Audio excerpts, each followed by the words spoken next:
Hi there, I'm Daniele and this is another episode of Service Design Job Critique. Today I want to review a job offer for a service designer in the UK. So let's jump right into it. So I'm browsing on the Service Design Jobs website and here is the position I was looking for. Senior Service Designer at Her Majesty, Revenue and Customs in the UK. Sounds quite fancy, huh? First, let me highlight 4 things I really like about this job offer. The first one is that there is a kind of a summary box where you can see, the salary, the contract, and the working patterns, and even the number of posts that are available. I think this is extremely smart because for me, when I'm looking for a job, I'm just in this mode where I'm going through a lot of these job posts. And here you provide me with the key information from the start in a very condensed format. So let's go to the second thing I really like about this job offer. And this is in this section which is called About the Job.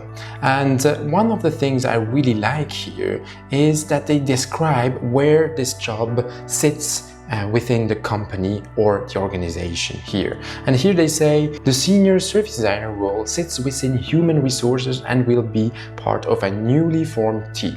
So I think that's quite interesting as an information for me if I'm looking for a job, because now I know this is a completely new team. I will not come in a team which has a lot of history, but it will be something completely new.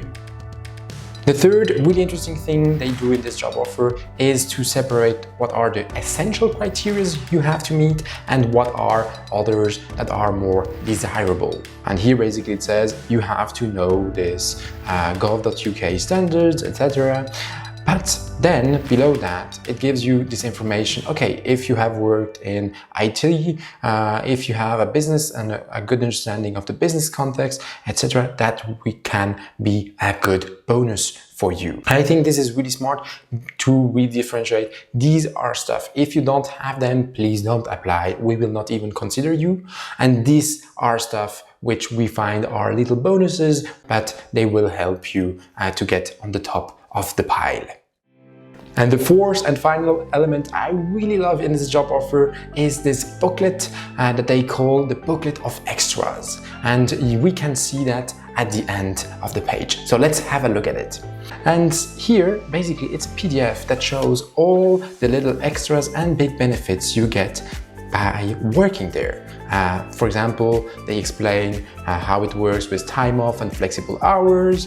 They explain more about the salary, that it's just a start as a career. You can move in the organization. They have a lot of information about health, diversity, savings and discounts, etc.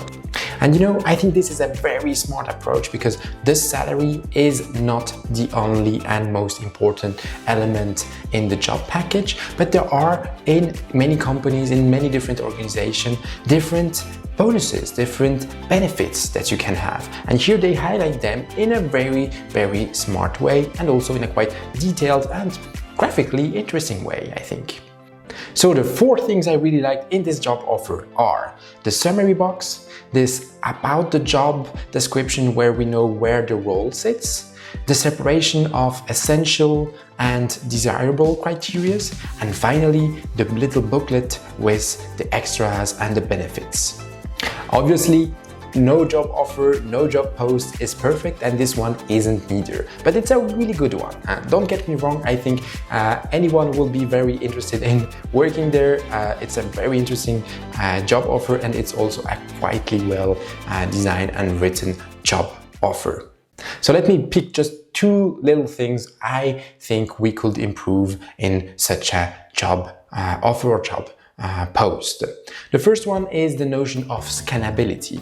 So when I'm going through this job offer, it's a lot of text, which isn't bad per se, but it's not designed in a way that I can scan it very quickly. So little things could be done here, just putting in bold a few words within the paragraphs so that I know, okay, these are the key elements I should have. And the second thing that could be improved here, the examples of the services you are working on are quite vague for the moment. So I think it could be quite interesting to see links to previous case studies or quite clear examples, like you will work on making this exact service better or more cost effective. I think that will help kind of to project yourself more into that job offer. But remember, this is a very interesting job offer, and if you're in London and if you're looking for a very meaningful job position, I think this one is extremely interesting. That's it for me this week. Next week you will have my mate Mark from the Netherlands, who will do this little exercise too. And until then, you can watch the previous episodes, and I wish you a very lovely week.